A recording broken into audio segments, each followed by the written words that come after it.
ওয়াসাইনাল ইনসানা বিওয়ালিদাইহি ইহসানা হামালাতহু উম্মুহু কুরহা ওয়া ওয়াদাআতহু কুরহা।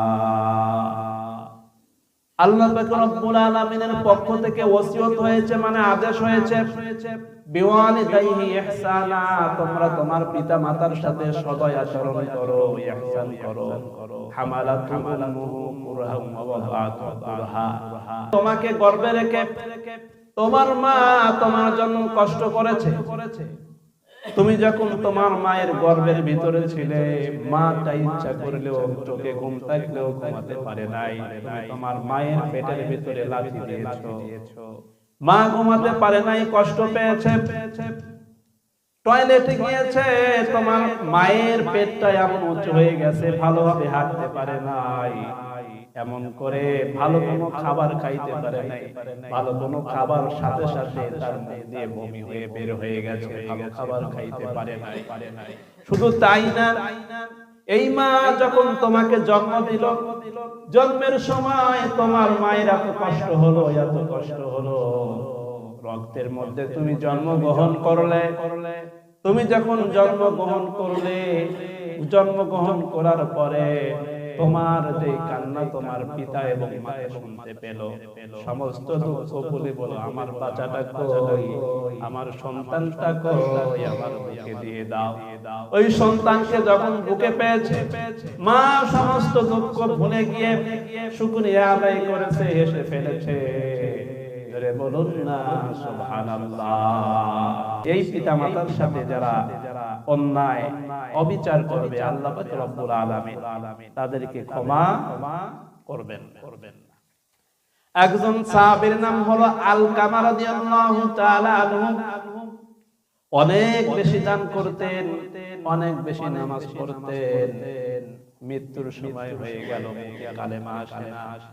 হুজুরের দরবারে খবর পাঠানো, ইয়া রাসূলুল্লাহ, ইয়া রাসূলুল্লাহ, ইয়া হাবিবাল্লাহ, আপনার সাহাবী আলকামা মৃত্যুবরণ করে।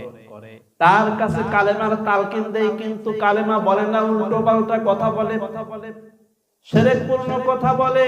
এত কখনো কালেমা পড়ে না, লা ইলাহা ইল্লাল্লাহ বলে না, মুহাম্মাদুর রাসূলুল্লাহ বলে না।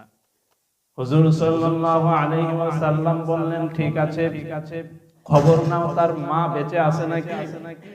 খবর আনা হলো, তার মা বেঁচে আছে। বলে, মাকে জিজ্ঞাসা করো, এই আলকামা কি কখনো তার মায়ের সাথে খারাপ ব্যবহার করেছে নাকি। উত্তর আসলো, হ্যাঁ, তার মায়ের সাথে খারাপ ব্যবহার করেছে। হুজুর সাল্লাল্লাহু আলাইহি ওয়াসাল্লাম বললেন, আলকামার মাকে ডেকে আনা হোক। আলকামার মা যখন চলে গেলেন, যাওয়ার পরে হুজুর সাল্লাল্লাহু আলাইহি ওয়াসাল্লাম বললেন, মা, আপনি বড়ই আপনার সন্তানকে ভালোবাসেন, মহব্বত করেন। আপনার সন্তান যদি বেঈমান হয়ে মৃত্যুবরণ করে জাহান্নামের আগুনে জ্বলবে, মা, আপনি ক্ষমা করে দেন। বলেন, না, ও বেঁচে থাকা অবস্থায় নামাজ পড়েছে, ঠিক আছে, রোজা রেখেছে, ঠিক আছে, অনেক বেশি আপনার সাথে সময় দিয়েছে, কিন্তু আমার কথা মতো থাকে নাই, আমার কথা না শুনে তার বইয়ের কথা মতো চলেছে। এমন সন্তান আছে না নাই? বইয়ের কথা একবারে পুঙ্খান্ন রূপে মানে, কিন্তু মায়েরটা মানে না। মাকে দেখতে ভালো লাগে না, কিন্তু বইয়ের কথা খুবই মানে, খুবই মান্য করে। বইয়ের কথায় উঠে আর বইয়ের কথায় বসে, আর মাকে বলে বুড়ি। বৃদ্ধাশ্রমে নিয়ে যে মাকে রাখে, ঠিক না ব্যাটিক? মাকে বৃদ্ধাশ্রমে নিয়ে যায়। ছেলে আমার মস্ত মানুষ, মস্ত অফিসার, মস্ত ফ্ল্যাটে যায় না, যায় না এপারে ওপার, নানান রকম জিনিস আর আসবাব দামি দামি, সবার চেয়ে কম দামি ছিলাম একমাত্র আমি। ছেলের আবার আমার প্রতি অগাধ সম্ভ্রম, আমারও ঠিকানা তাই বৃদ্ধাশ্রম। ঠিক কিনা ব্যাটিক বলে। এই সন্তান, মা যখন বুড়ো হয়ে গেল, পিতা যখন বৃদ্ধ হয়ে গেল, তখন আর বেটার বইয়ের ভালো লাগে না। ওই সন্তান সেবা যত্ন করে না। বেটার বউ কেন সেবা যত্ন করবে? তুমি সেবা করবে। তোমার বউকে তো জন্ম দেয় নাই তোমার মা, তোমাকে জন্ম দিয়েছে ওই কবুল বলে, 3 বার কবুল বলে সে বউ হয়ে এসেছে। সে যদি সেবা যত্ন না করে, তুমি সন্তান, তোমাকে অবশ্যই সেবা করতে হবে, কি হবে না?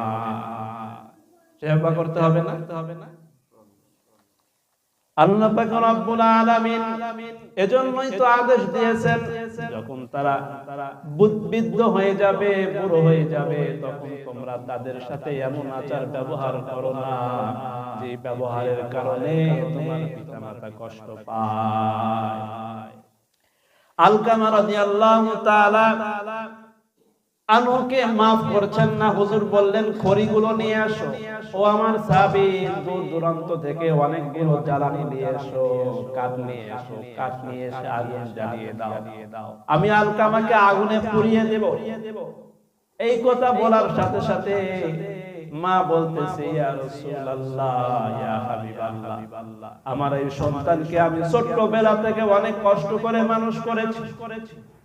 আমি নিজে না খেয়ে তাকে খাওয়াইছি। শীতের রাত্রে কত কষ্ট করে আমি তাকে লালিত পালিত করেছি। আমার সন্তান আমার কোলে পেশাব করে দিত, আমি তখনও খেপে যাই নাই। পায়খানা করে দিত, ওই কাপড়টা আমি পরিষ্কার করে দিয়ে শীতের ভিতরে আমি তাকে মানুষ করেছি। ইয়া রাসূলুল্লাহ, আমার চোখের সামনে আমার সন্তানকে আপনি আগুনে পুড়িয়ে দিবেন, এটা আমি সহ্য করতে পারবো না। হুজুর সাল্লাল্লাহু আলাইহি ওয়াসাল্লাম বললেন, ও আমার মা, আপনি জানেন না, আপনি বুঝেন না। আপনি যদি আপনার সন্তানকে মাফ না করে দেন, বেঈমান হয়ে মারা যাবে। এটা তো কি আগুন, জাহান্নামের আগুনের চাইতে কোটি কোটি গুণ বেশি কঠিন হবে। ওই আগুনের ভিতরে আলকামাকে পুরানো হবে।